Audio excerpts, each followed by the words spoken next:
भाग्य व बुद्धि का मुकाबला। एक दिन एक स्थान पर भाग्य व बुद्धि की मुलाकात हो गई। दोनों बैठकर बातें करने लगे। बातें करते करते उनमें बहस छिड़ गई। भाग्य ने कहा, मैं बड़ा हूँ, अगर मैं साथ ना दूँ तो आदमी कुछ नहीं कर सकता। मैं जिसका साथ देता हूँ उसकी जिंदगी बदल जाती है, उसके पास बुद्धि हो या ना हो। बुद्धि ने कहा, उसके बिना किसी का काम नहीं चल सकता। बुद्धि ना हो तो केवल भाग्य से कुछ नहीं बनता। आखिर उन दोनों में फैसला किया कि खाली बहस करने की बजाय अपनी अपनी शक्ति का प्रयोग करके देखते हैं, पता लग जाएगा कि कौन बड़ा है। वे दोनों एक किसान के पास गए। किसान गरीब था, अपनी कुटिया के बाहर बैठा अपनी किस्मत को रो रहा था। भाग्य ने कहा, देखो, इस किसान के पास बुद्धि नहीं है, मैं इसका भाग्य बदलता हूँ। ये खुशहाल और सुखी हो जाएगा, तुम्हारी ज़रूरत ही नहीं पड़ेगी। किसान की कुटिया के साथ ही उसका एकमात्र खेत था। उसमें उसने ज्वार बो रखी थी। बालियां आ ही रही थी। इस बार उसने बालियों को निकट से देखा। बालियों में ज्वार के स्थान पर भाग्य के प्रताप से मोती लगे थे। बुद्धिहीन किसान ने अपना माथा पीटा, अरे, इस बार तो सत्यानाश हो गया। ज्वार के स्थान पर ये पत्थर कंकड़ से भला क्या उगाए हैं। मैं रो ही रहा था कि उधर से उस राज्य का राजा और उनका मंत्री गुजरे। उन्होंने दूर से ही ज्वार की वह खेती देखी।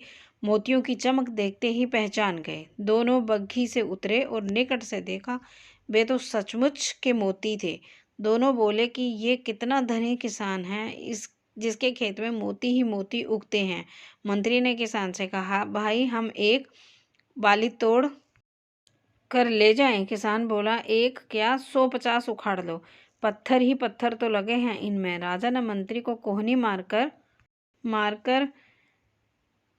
कान में कहा, देखो, ये कितना विनम्र है, अपने मोतियों को पत्थर कह रहा है।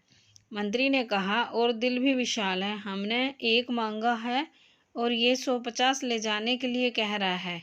वे दो बालियां तोड़कर ले गए। बग्घी में बैठे राजा ने मोतियों को हाथ में तोलते हुए कहा, मंत्री, हम राजकुमारी के लिए योग्य वर छू रहे थे ना, दूर क्यों जाएं। ये किसान जवान है, धनी है और कितना बड़ा दिल है, इसका मोतियों को पत्थर कहता है। क्या ख्याल है? मंत्री बोला, महाराज, आपने मेरे मुंह की बात छीन ली। मंत्री बग्घी से उतरकर किसान के पास गया। उसने किसान के हाथ पर एक बर्फी रखकर कहा, युवक, हम तुम्हारा विवाह राजकुमारी से तय कर रहे हैं। किसान घबराया, ना, नहीं मालिक, मैं एक निर्धन किसान। और मंत्री समझा कि विनम्रता के कारण ही वह ऐसा कह रहा है। उन्होंने उसकी पीठ थपथपाकर कहा, उसे चुप करा दिया। राजा के जाने के बाद किसान ने लोगों को बताया कि उसकी शादी राजकुमारी से तय हो गई है। सब हंसे। एक ने कहा, अरे बेवकूफ़, ये शायद तुझे मरवाने की चाल है। हम तो तेरे साथ नहीं चलने के, कहीं हम भी ना मारे जाएं। अकेले अपनी बारात ले जाइए। और किसान को अकेले ही जाना पड़ा। राजा ने इसका बुरा नहीं माना। मंत्री ने उसे अपने घर बैठाया।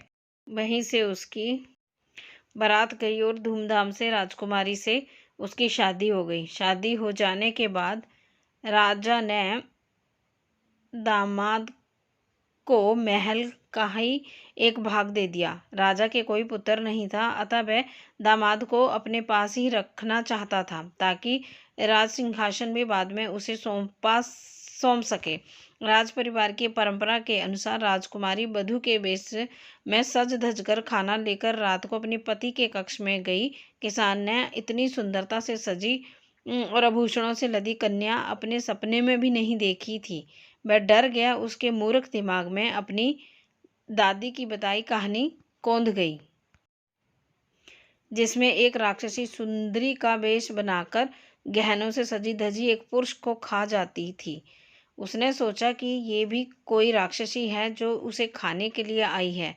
वह उठा और राजकुमारी को धक्का देकर गिराता हुआ चिल्लाता बाहर की ओर भागा और भागता भागता वह सीधे नदी के किनारे पहुंचा और पानी में कूद गया। उसने सोचा कि राक्षसी का पति होकर जीने से अच्छा मर जाना होगा। राजकुमारी के अपमान की बात जान राजा आग बबूला हो गया।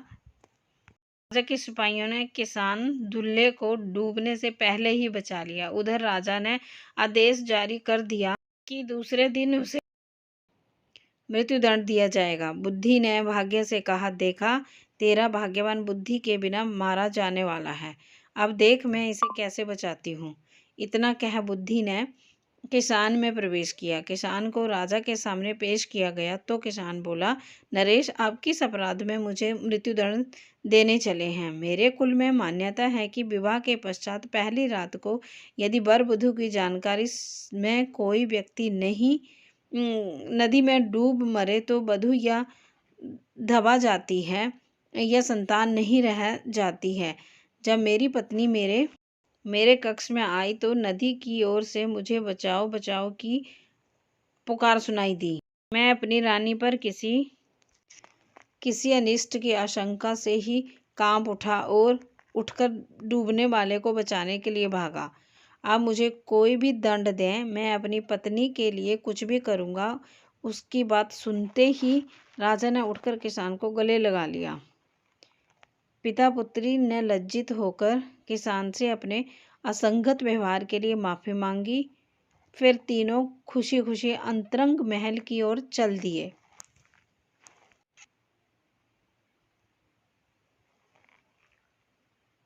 बुद्धि ने मुस्कुराकर खिसखिसाए भाग्य की ओर देखा।